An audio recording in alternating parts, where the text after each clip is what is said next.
Guys, this is Manju Kumari and welcome to beginning for learning. अभी हमने इससे पहले वाले वीडियो में बात की थी जो international politics sorry balance of power है उसकी मीनिंग की बात की थी एंड नेचर की बात की थी।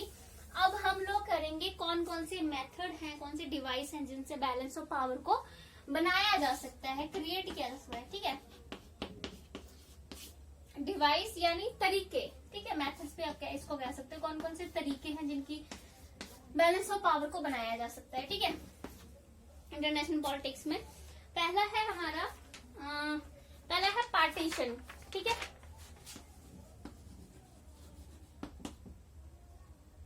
पार्टीशन यानी विभाजन करना। ठीक है, वही पार्टीशन वाली बात होगी, विभाजन। ठीक है, तो अब हम विभाजन से किस तरह से बैलेंस ऑफ पावर को बना सकते हैं वो वाली बात करेंगे। जैसे मान लो अगर इंटरनेशनल पॉलिटिक्स में कोई एक कंट्री अपनी ज्यादा शक्ति बढ़ाने के लिए किसी नए क्षेत्र पर जाकर आक्रमण करती है और उसे अपने कब्जे में लेने की कोशिश करती है। ठीक है, उसको अपने कब्जे में ले भी लेते हैं किसी भी नए क्षेत्र पर। ठीक है, तो क्या दूसरी जो कंट्रीज हैं जो उसके मुकाबले में हैं वो क्या करेंगी फिर ऐसी स्थिति में? उनको दिखेगा ना सामने से ही कि शक्ति संतुलन बिगड़ रहा है। अगर उसने ऐसा किया तो वो ज्यादा पावरफुल बन जाएगी और मैंने पीछे रह जाना है, तो उसने भी वही कदम उठाना है, उसने भी दूसरे क्षेत्रों पर आक्रमण करना है। नहीं तो अगर उसको कोई रोकता है तो उसने सीधे सीधे से बोल देना है कि उसने भी तो ऐसा किया था, तो या तो तुम जो है मेरे साथ जो क्षेत्र में तुमने अधिकार किया उसको आधा आधा मेरे साथ शेयर करो, बांटो, या फिर मुझे नए क्षेत्र पर अधिकार करने दो, मुझे नहीं आप रोक सकते अगर आपने ऐसा किया है तो। तब इसमें जो है वैसे बंटवारे भी किए जाते हैं। जैसे मान लो अगर मैं बात करूं ऐसे ही नॉर्मली कि मान लो रूस ने जो है वो किसी एक नए क्षेत्र पर जो है वो आक्रमण किया, ठीक है, उसको अपने कब्जे में ले लिया, तो क्या अमेरिका इस चीज को सह लेगा? वो भी तो कोशिश करेगा ना कि वो भी या तो फिर वही जो क्षेत्र जो रूस ने अपने हिस्से में लिया है उस अमेरिका के साथ शेयर करे उसको, या फिर जो है वो अमेरिका को नए क्षेत्र पर अधिकार करने के लिए वो रोके ना, वो अपने नए क्षेत्र पर अधिकार करे, अपनी शक्ति को बढ़ाए। क्योंकि अगर एक कंट्री कुछ भी ऐसा करती है तो दूसरी कंट्रीज को लगेगा ही है कि जो है वो शक्ति संतुलन बिगाड़ रहा है, वो ज्यादा पावरफुल बन रहे हैं, तो इसे पार्टीशन कहते हैं। ठीक है, विभाजन कर लिया जाता है इस तरह से नए नए अलग अलग जो भी क्षेत्र जीते हैं उनका आपस में, ताकि शक्ति संतुलन जो है वो बना रहे। ठीक है, जैसे फॉर एग्जाम्पल अगर मैं बात करूं पोलैंड की, तो पोलैंड को जो है वो मतलब 3 बार बांटा गया था आपस में, जैसे, और इसके 3-3 हिस्से कर दिए गए थे। जैसे अगर मैं बात करूं ऑस्ट्रिया, ठीक है, ऑस्ट्रिया, रूस, रशिया, इन कंट्रीज ने पोलैंड को अलग अलग 3 हिस्सों में बांट लिया था शक्ति संतुलन बनाए रखने के लिए। क्योंकि अगर एक ही कंट्री जो है इसमें अपना पावरफुल जमा के रखती है अपना पावर, तो दूसरी कंट्रीज का क्या कहना था कि ऐसा तो शक्ति संतुलन बिगड़ रहा है, या उनके साथ इसको शेयर किया जाए, बांटा जाए, पार्टीशन किया जाए। तो इसलिए पोलैंड को इन तीनों ने अपने हिस्सों में बांट लिया था। जैसे ऑस्ट्रिया के हिस्से में अगर हम बात करें तो दक्षिण ग्लेशियस ने ले लिया था, ठीक है, और रूस ने बारसा का जो सारा इलाका था वो सारा ले लिया था, प्रेशिया ने पोसेन और थॉन के इलाके सारे अपने हिस्से में ले लिए थे। तो मतलब इस तरह से है कि इलाकों को बांटकर भी इस तरह से कोई नया अगर नए क्षेत्र में आपने कब्जा किया है तो उसको आपस में बांट के भी शक्ति संतुलन जो है वो बनाया जा सकता है। ठीक है, या फिर नए क्षेत्रों पर अगर एक किसी ने नए क्षेत्र पर अधिकार किया है तो दूसरे वाले को भी दूसरे नए क्षेत्र पर अधिकार करने जाए, इक्वल वो करने दिया जाए, तब भी बन जाएगा। ठीक है, इस तरह से ये एक मेथड हुआ। देन उसके बाद ये अलायंसेस वाला मेथड बहुत ही इम्पोर्टेंट है और बहुत ही मतलब प्रभावशाली होता है ये। ठीक है, अलायंसेस यानी संधियां जो की जाती हैं, अलायंसेस, ठीक है, संधियां। अब अलायंसेस से कैसे किया जाता है बैलेंस ऑफ पावर को कैसे क्रिएट किया जाता है? अब देखो, अभी आपको पता है कि कोई जो देश है वो आपस में जो शक्ति संतुलन बनाए रखने के लिए जो है संधियां कर लेते हैं। इसमें वो कहते हैं कि आप मेरे जो है वो संधियां कर लेते हैं कि आप मेरे ऊपर आक्रमण नहीं करोगे, मैं आपके ऊपर आक्रमण नहीं करूंगा, हमारे ऊपर करता है कोई तो हम जो है वो उस देश का सामने से मिलकर मुकाबला करेंगे। तो इस तरह से एक बैलेंस बनाया जाता है शक्ति का। ठीक है, जिसमें संधियां जो है परमानेंट नहीं होती, कई बार टूटती हैं, कई बार नहीं बनती हैं, बार बार टूटती हैं, बार बार नहीं जो है वो बनती रहती हैं। ठीक है, तो ये जो संधियां या जो गठजोड़ होते हैं वो एक तो 2 तरह के होते हैं। एक होते हैं आक्रमणकारी गठजोड़ होते हैं, या संधियां कह लो या गठजोड़ कह लो, अलायंसेस को। ठीक है, आक्रमणकारी होते हैं, और एक होते हैं जो मतलब इस तरह से शांति बनाए रखने के लिए जो है वो बनाए गए होते हैं। ठीक है, उसका एग्जैक्ट नाम मैं अभी बताती हूँ, 1 मिनट। आक्रमणकारी कह सकते हैं या फिर उनको सुरक्षाकारी। ठीक है, आक्रमणकारी अलायंसेस यानी गठजोड़ क्या होते हैं? जो आक्रमणकारी वो होते हैं जो सारी शक्ति संतुलन को अपने सदस्यों के पक्ष में बिगाड़ने की कोशिश करते हैं।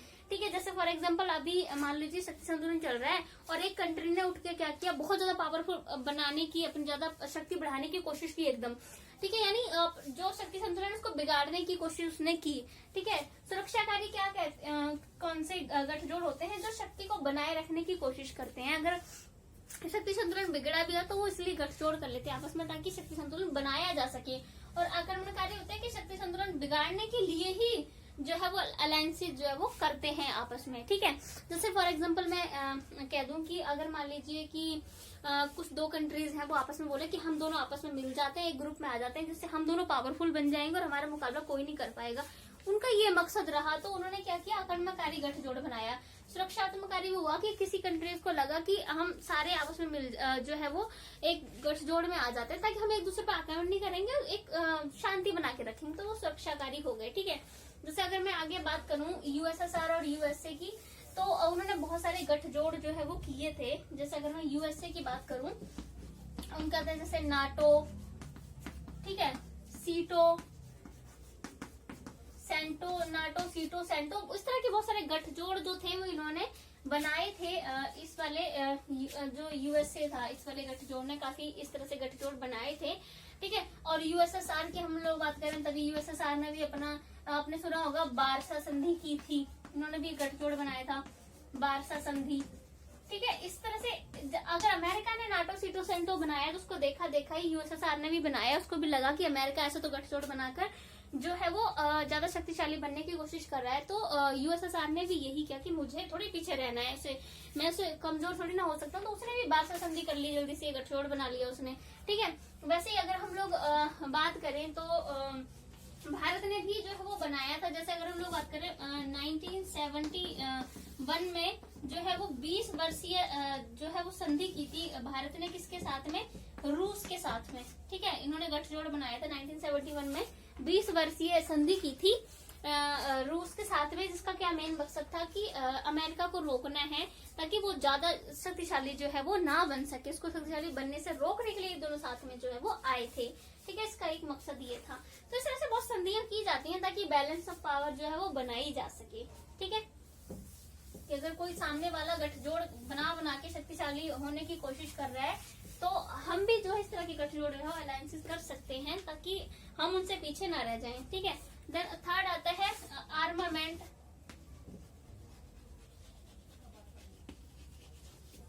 आर्मामेंट या फिर डिसआर्मामेंट।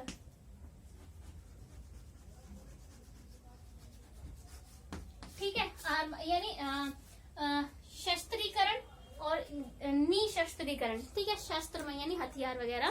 तो जो आर्मामेंट होता है यानी शस्त्रीकरण, वो किस तरह से बैलेंस ऑफ पावर को बना सकता है। देखो, शस्त्रीकरण में बैलेंस ऑफ पावर को कैसे बनाया जाता है कि कोई भी एक कंट्री है जो है वो क्या करती है, कोशिश करती है कि मैं ज्यादा पावरफुल बन जाऊं, है ना, ताकि मैं ज्यादा से ज्यादा जो है वो हथियार जुटा लूं और बैलेंस ऑफ पावर जो है वो बनी रहे कि मेरे सामने कोई और कंट्री आ रही है, वो मेरे से ज्यादा पावरफुल बनने की कोशिश कर रही है ना, तो वो क्या करेगी, वो देखेगी कोई भी कंट्री की दूसरी कंट्री मेरे से पावरफुल बनने की कोशिश कर रही है, तो वो भी दूसरी कंट्री क्या करेगी, ज्यादा से ज्यादा हथियार इकट्ठे करने की कोशिश करेगी, ज्यादा से ज्यादा शस्त्र जुड़ाने की कोशिश करेगी, अपने पावरफुल जो शक्ति है उसको बढ़ाने की कोशिश करेगी। ठीक है, ताकि वो उसको लगेगा कि ताकि बैलेंस ऑफ पावर जो है बनाया जा सके कि सामने वाली कंट्री है। जैसे मैं एक एग्जाम्पल समझाती हूँ, मान लीजिए अमेरिका ज्यादा पावरफुल है, बहुत सारे हथियार है उसके पास, तो मान लीजिए रूस सोच रहा है कि अमेरिका तो ऐसे उसके बहुत सारे हथियार हैं, तो मैं भी अपनी शक्ति में वृद्धि करूं, मैं भी बहुत सारे हथियार जो है वो जुड़ाऊं। तो रूस क्या करेगा, बहुत सारे हथियार जो है वो बनाने में जुट जाएगा, इससे हथियारों की होड़ लग जाएगी। फिर अमेरिका को जो पता चलेगा तो वो भी हथियार ज्यादा बनाना शुरू कर देगा, परीक्षण ज्यादा करना शुरू कर देगा। तो ऐसे हथियारों की होड़ लग जाएगी और युद्ध की स्थिति और ज्यादा पैदा जो है वो हो जाएगी। पर उनको लगता है इस तरह से एक बैलेंस बनाने की कोशिश की जाती है उनके अकॉर्डिंग। तो जैसे रूस को लगा कि अगर अमेरिका के पास ज्यादा हथियार है तो मैं भी ज्यादा बना लूं, तो एक बैलेंस बन जाएगा कि मैं भी उसके सामने खड़ा हो सकता हूँ, बट ये हथियारों की एक होड़ लग जाती है, ठीक है। और डिसआर्मामेंट जो है वो इससे संतुलन कैसे बनाया जाता है कि इसमें रोका जाता है कि सारी कंट्रीज जो है वो ज्यादा हथियार ना बनाएं, जितने उनके पास है उतने ही रखें, इक्वल हथियार कर लें चाहे सारे, बट अब उससे ज्यादा ना बढ़ाएं, सो दैट कि सबके पास इतने ही हथियार रहें और आगे हथियारों की होड़ जो है वो खत्म हो सके और एक संतुलन बन जाए कि और हथियार जो है वो नहीं बन रहे, सबके पास इक्वल हथियार हो गए मान लो, ठीक है। तो सर संतुलन करने की कोशिश की, जैसे डिसआर्मामेंट में परमाणु प्रसार संधि हो जाएगी, परमाणु परीक्षण प्रतिबंध संधि, इस तरह की बहुत सारी संधियां जो है डिसआर्मामेंट में जो है वो की गई थी ताकि शक्ति संतुलन को जो है बनाया जा सके, हथियारों की जो होड़ लगी थी कंट्रीज के बीच में उसको रोका जा सके, संतुलन बनाया जा सके, ठीक है। तो डिसआर्मामेंट ये भी इस तरह से हेल्प करते हैं शक्ति संतुलन को बनाए रखने में, ठीक है। जैसे शक्ति संतुलन को आप बनाए रखने की वजह से वही कर सकते हो ना, जैसे दो लोग हैं, एक के पास ज्यादा पावर है, एक के पास कम है, तो दोनों कोशिश करते हैं ना कि दोनों के पास इक्वल पावर हो जाए। तो अगर एक अपनी पावर को बढ़ाने के लिए कोई स्टेप उठा रहा है तो दूसरा भी उठाएगा ना कि वो तो मेरे से ज्यादा पावरफुल हो रहा है तो मैं भी उसके बराबर आऊं या उससे ऊपर निकलूं। तो इस तरह से ये है वो कोशिश चलती रहती है, ठीक है। देन उसके बाद आता है इंटरवेंशन।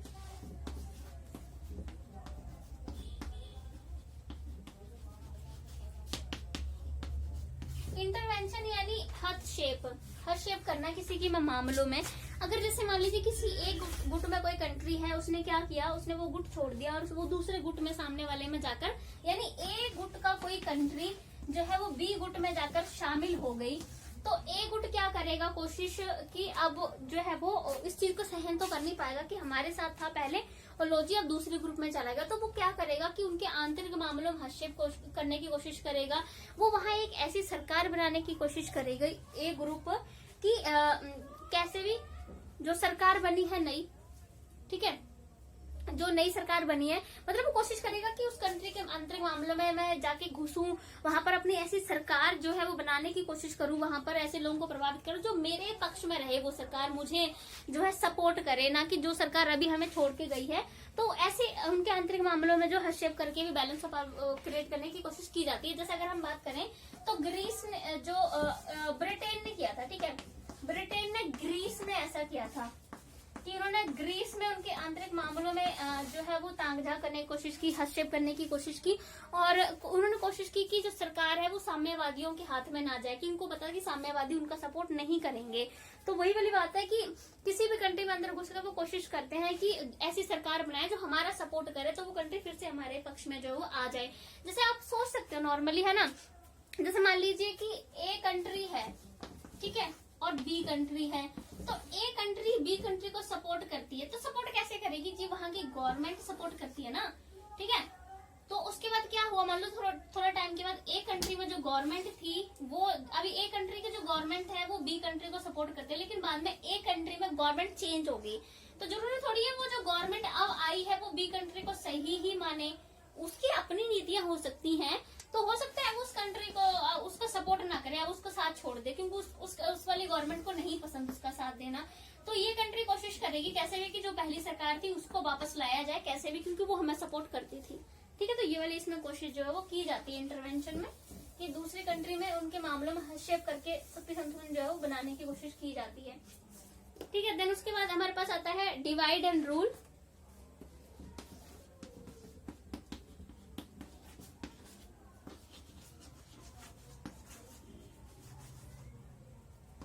डिवाइड एंड रूल वही आपने बहुत ही सुना होगा, भारत में, हम तो भारतीय हैं, हमें तो पता ही है।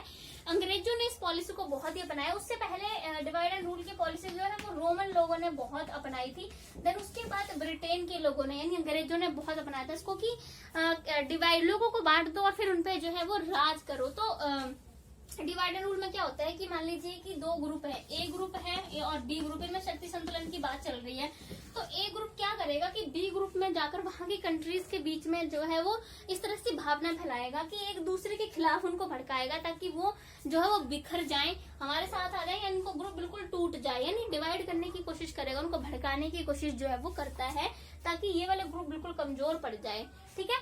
जैसे कि अंग्रेजों ने किया भारत में कि हम सारे एक साथ होकर अंग्रेजों के खिलाफ आ रहे थे, तो बहुत अंग्रेजों के लिए बहुत बड़ी समस्या बन रही थी कि हिंदू मुस्लिम सब इकट्ठे होकर अंग्रेजों के खिलाफ जा रहे थे। तब उसने ये वाली पॉलिसी अपनाई कि इनको आपस में ही तोड़ दो जी, फिर तो हमारी पावर का जो है वो इनके बराबरी हो जाएगी, हमारा मुकाबला नहीं कर पाएंगे। जब भारत के सब लोग एक साथ थे तो शक्ति जो है वो अंग्रेजों के खिलाफ बहुत ज्यादा हो गई थी हमारे भारत के लोगों की। लेकिन डिवाइड एंड रूल करके उन्होंने क्या किया, वही वाली बात है, अलग अलग सब शक्ति को बांट दिया, हिंदू मुसलमानों को बांट दिया, फिर हमारी शक्ति जो है वो ज्यादा उतनी शक्तिशाली नहीं रही, कमजोर हो गई। ठीक है, तो वो ऐसे ही करते हैं कि सामने वाले ग्रुप को तोड़ दिया जाए ताकि उनकी शक्ति हमारे बराबर ना रहे। ठीक है, उनकी शक्ति ज्यादा है तो वो उनको डिवाइड कर दो आपस में, ताकि उनकी शक्ति जो है वो हमारे बराबर हो जाए, हमसे कम हो जाए और एक बैलेंस जो है वो बन जाए। ठीक है, देन उसके बाद है बफर स्टेट।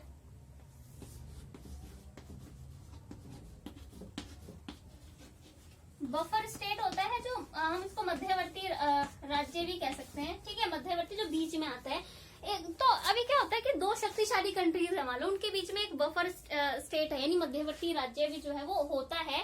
तो वो मध्यवर्ती राज्य क्या करता है, दोनों के बीच में जो संघर्ष है उसको कम करता है, मन मुटाव को कम करता है, दोनों के बीच में एक बैलेंस बनाकर रखने की कोशिश करता है। और ये जो बफर स्टेट होता है वो दोनों, जैसे मान लीजिए एक ये कंट्री है पावरफुल और एक डी कंट्री पावरफुल है, बीच में मान लीजिए डी कंट्री है, ये बफर स्टेट का काम कर रही है, यानी मध्यवर्ती का काम कर रही है कि इन दोनों को, इनके बीच संघर्ष कम कर रही है, इनके बीच युद्ध की स्थिति को कम कर रही है। और लेकिन और इन दोनों के लिए ये वाली कंट्री भी बहुत महत्वपूर्ण है, दोनों ही इस कंट्री में कब्जा करना चाहते हैं क्योंकि राजनीतिक रूप से उनके लिए ये वाली कंट्री जो है वो बहुत महत्वपूर्ण होती है, जो बफर स्टेट होता है मध्यवर्ती राज्य। लेकिन कोई एक इस पर कंट्रोल नहीं कर पाता है, क्योंकि अगर ये करेगा तो ये आएगा, ये आएगा तो ये, अगर ये वाली कोशिश करेगा इस पे कंट्रोल करने की तो ए आ जाएगा उसके खिलाफ। तो मध्यवर्ती राज्य बहुत महत्वपूर्ण होता है दो शक्तिशाली राज्यों के बीच में, लेकिन ये इन दोनों के बीच में एक बैलेंस बनाकर जो है रखता है, मन मुटाव को कम करता है। जैसे अगर हम लोग बात करें, अगर हम लोग एक मिनट में इसको साफ कर देती हूँ। अगर हम तिब्बत की बात करें तो जो तिब्बत आपने अपने मैप पर देखा ही होगा, है ना, जैसे अपने पूर्ववर्ती राज्य हैं, यहाँ जाके इधर कहीं तिब्बत है और ये ऊपर जो है वो चीन पड़ता है। ठीक है, और ये अपना भारत तो है ही सारा, ये भारत है। तो ये तिब्बत जो है वो एक मध्यवर्ती राज्य का यानी बफर स्टेट का भूमिका निभाता है भारत और चाइना के बीच में। ठीक है, तो नेक्स्ट पॉइंट करेंगे हम। तो ये एक प्रकार से संतुलन बना के रख रहा है बफर स्टेट जो भी है दो कंट्रीज के बीच में। होल्डर ऑफ बैलेंस,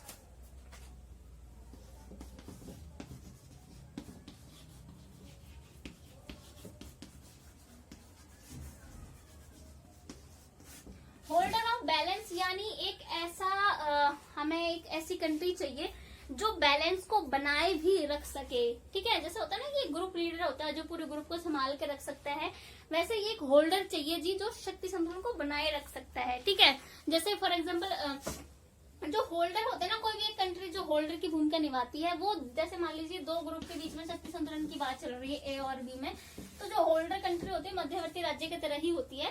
ठीक है, मान लीजिए डी होल्डर कंट्री है, तो ये वैसे तो इनके दोनों के मामलों में जो है वैसे कभी नहीं आती है, लेकिन जब उनको लगता है होल्डर कंट्री को इनके बीच में मामला ज्यादा ही बिगड़ता जा रहा है, ज्यादा क्रिटिकल सिचुएशन पैदा होती जा रही है और कोई मान लीजिए कोई एक कंट्री जो है वीक होती जा रही है, दोनों के बीच में शक्ति संतुलन की बात चल रही है, मान लीजिए एक कंट्री वीक हो रही है, तब होल्डर कंट्री जो है वो ए कंट्री के साथ आएगा, उसका साथ देगा ताकि जो है वो शक्ति संतुलन फिर से बनाया जा सके। क्योंकि अगर एक कंट्री कमजोर होगी तो बी तो उस पर कब्जा कर ही लेगा ना, तो इसलिए होल्डर सिचुएशन में जो है जो कंट्री वीक होती है उसके साथ में आके मिल जाता है, सामने वाले के खिलाफ जो है वो हो जाता है ताकि बैलेंस जो है वो बन सके। वो साथ में आया दिखा देता है कि मैं इसके साथ हूँ, तो एक बैलेंस जो है वो क्रिएट ऐसे कर देता है, उसके बाद फिर से अलग हो जाता है, वो हमेशा के लिए ऐसे साथ में जो है वो नहीं रहता है। जो भी एक होल्डर होता है वो बाद में जो है वो पीछे हट जाता है। ठीक है, जैसे अगर हम लोग बात करें होल्डर की, तो जैसे इसमें मैंने लिखा हुआ है कि जैसे यूएसएसआर और यूएसए थे, ठीक है, यूएसएसआर और यूएसए, तब इसके बीच में होल्डर की भूमिका गुटनिरपेक्ष जो भारत का एक आंदोलन था, ठीक है, और भी कंट्री ने पार्टिसिपेट किया था, गुटनिरपेक्ष जो था उसने इसमें एक होल्डर की भूमिका निभाने की जो है वो कोशिश की थी। ठीक है, बीच में आने की कोशिश की थी। ठीक है, देन नेक्स्ट पॉइंट करेंगे अपन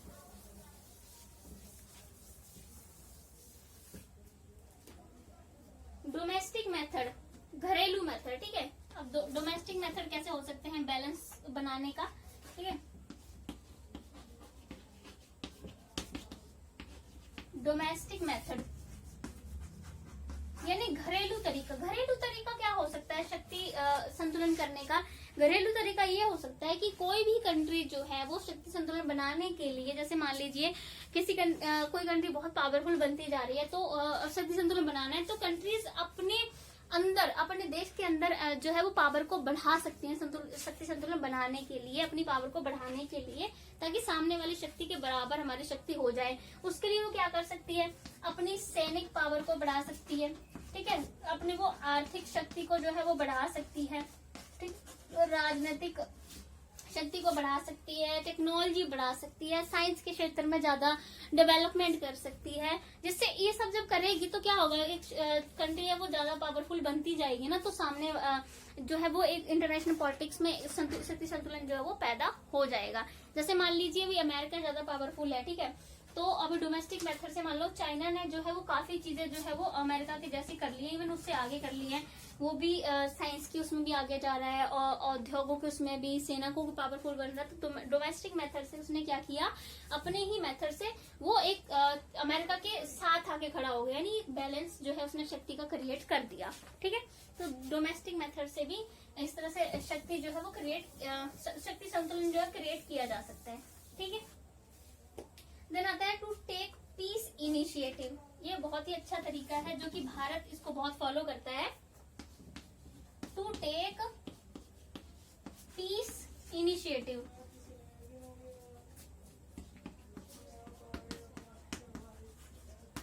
ठीक है। टू टेक पीस इनिशिएटिव यानी शक्ति की सुरक्षा के लिए काम करना, ठीक है। जैसे मान लीजिए इंटरनेशनल पॉलिटिक्स में ऐसा है कि कुछ कंट्री जो है वो हमेशा शांति की बात करती है, सहयोग की बात करती है, सुरक्षा की बात करती है। तो इससे क्या होगा कि सारी कंट्रीज को सही मानेंगी ना, जो युद्ध की बात ना करके शक्ति की, सहयोग की बात कर रही है, तो इसके साथ जनमत इकट्ठा हो जाएगा, लोग उसको ज्यादा सपोर्ट करेंगे, उस कंट्री को जो शक्ति सहयोग की बात कर रही है उसके साथ जनमत आ जाएगा, वो उस कंट्रीज को सपोर्ट करने लग जाएंगी, है ना। तो इससे क्या होगा कि उसको इतने जनमत उसके पक्ष में आ गया, तो अगर उसके ऊपर कोई हमला भी करता है कोई और कंट्री, तो वो कह ही देगा कि भी मैंने तो हमेशा शांति की बात की थी, लेकिन दूसरी कंट्री ने मुझे मजबूर किया है ये करने पर, ठीक है।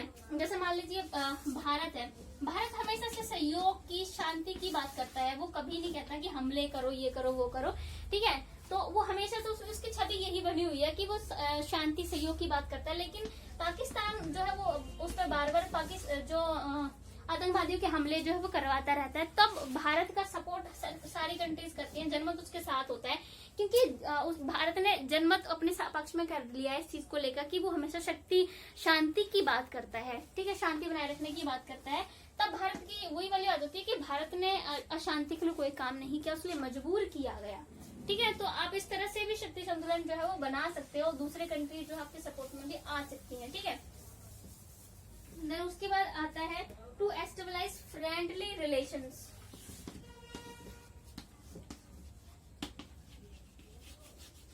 फ्रेंडली रिलेशंस यानी दोस्ती के संबंध बनाना, इससे भी शक्ति संतुलन क्रिएट किया जा सकता है। कैसे? अगर ऐसे लगता है कि कोई कंट्री बहुत ज्यादा पावरफुल बनती जा रही है और उसका सामना जो है वो, इससे क्या शक्ति असंतुलित होगी ना, संतुलित तो नहीं रहेगा। एक ही कंट्री पावरफुल है तो दूसरी कंट्रीज को लगेगा कि भाई इससे शक्ति संतुलन नहीं बन पा रहा है और हमारे ऊपर कभी भी आक्रमण हो सकता है। तो ऐसे ही कई कंट्रीज या दो कंट्रीज जो है, जैसे एक कंट्री या दो कंट्री मिलकर जो है वो एक संघ या सहयोग सा बना लेती हैं, और तब वो कहती हैं कि जब हम पे किसी पावरफुल कंट्री ने आक्रमण किया तो हम एक दूसरे का साथ देंगे, सहयोग देंगे। तो इस तरह से कंट्रीज संघ बना ले, तो एक इस तरह से शक्ति संतुलन जो है से क्रिएट किया जा सकता है कि अगर कोई पावरफुल कंट्री एक है तो कई मिलकर उसके बराबर खड़ी हो जाए ना अगर, तो ऐसे भी जो है वो शक्ति संतुलन जो है वो बनाया जा सकता है, ठीक है। जैसे अगर मैं नॉर्मल इस वाले पॉइंट को समझाऊं, उसमें क्या कहना चाहते हैं कि अगर मान लीजिए एक बंदा इतना ऊंचा है, ठीक है, इतना ऊंचा है और वो इतने ऊंचे पे जाके ज्यादा ही अपने आप को ऊंचा समझ रहे हैं, तो आप इतने से हो, ठीक है, आप अकेले हो, आप इतने से हो, तो आप इसके सामने होने के लिए आप 3 लोगों को और जोड़ लो ना, अपने साथ लाके यहाँ खड़े हो जाओ, लो जी हम भी इसके बराबर हो गए, तो ये क्या हो गई, ये शक्ति संतुलित हो गई ना। अगर ये इतना ऊंचा है तो हम भी इतने ऊंचे हो गए, चाहे हमने 3-4 लोगों ने मिलकर ये काम क्यों नहीं किया, ठीक है। तो आप ऐसे भी जो है वो शक्ति संतुलन जो है वो क्रिएट किया जा सकता है।